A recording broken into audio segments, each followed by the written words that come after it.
नमस्कार. चॅनलवरती आपले मनपूर्वक स्वागत. शेतकऱ्यांसाठी खास महत्त्वाची बातमी. मंत्रिमंडळाच्या बैठकीत शेतकऱ्यांच्या कर्जमाफीचा निर्णय. मुख्यमंत्री देवेंद्र फडणवीस यांच्या अध्यक्षतेखाली झालेल्या राज्य मंत्रिमंडळाच्या बैठकीत पुण्यश्लोक अहिल्याबाई होळकर कर्जमाफी योजनेला मंजुरी देण्यात आली आहे. या निर्णयाची सविस्तर माहिती आपण पाहूयात. त्याआधी आपण जर चॅनलवर नवीन असाल तर अशाच साऱ्या बातम्या व माहिती पाहण्यासाठी आपल्या स्टार न्यूज या यूट्यूब चॅनलला नक्की सबस्क्राईब करा. या निर्णयामुळे शेतकऱ्यांना मिळणार 2 लाखांपर्यंत कर्जमाफी. 30 सप्टेंबर 2025 पर्यंतचे 2 लाख रुपयांचे थकीत पीक कर्ज माफ केले जाईल. प्रोत्साहन निधी. जे शेतकरी नियमित कर्जाची परतफेड करतात त्यांना प्रत्येकी 50,000 रुपयांचे प्रोत्साहन निधी देण्यात येणार आहे.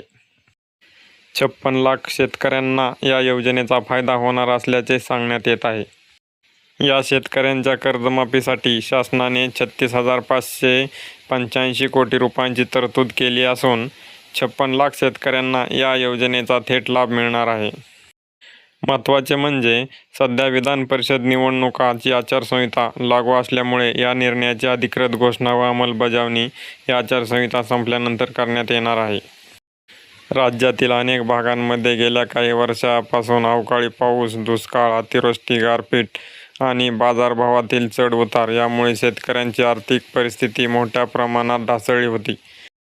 उत्पादन खर्च वाढला असताना शेतमालाला अपेक्षित दर मिळत नसल्याने अनेक शेतकरी कर्जबाजारी झाले आहेत. या पार्श्वभूमीवर सरकारचा आजचा निर्णय महत्त्वपूर्ण मानला जात आहे. मुख्यमंत्री यांनी सांगितले की शेतकऱ्यांना तातडीने मदत मिळावी यासाठी प्रशासनाला आवश्यक सूचना देण्यात आल्या आहेत. कर्जमाफीची अंमलबजावणी पारदर्शक आणि जलद गतीने केली जाईल असे त्यांनी स्पष्ट केले. कृषी विभागाच्या अधिकाऱ्यांच्या माहितीनुसार राज्यातील विविध जिल्ह्यांमधील शेतकऱ्यांची कर्जस्थिती, पीकनिहाय नुकसान आणि आर्थिक परिस्थितीचा सविस्तर आढावा घेण्यात आला होता. त्यानंतर हा निर्णय मंत्रिमंडळासमोर ठेवण्यात आला.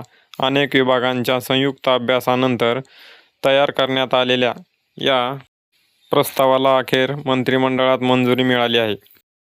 राज्याचे मुख्यमंत्री देवेंद्र फडणवीस यांच्या अध्यक्षतेखाली झालेल्या मंत्रिमंडळ बैठकीत आज शेतकरी कर्जमाफीचा हा निर्णय घेण्यात आला.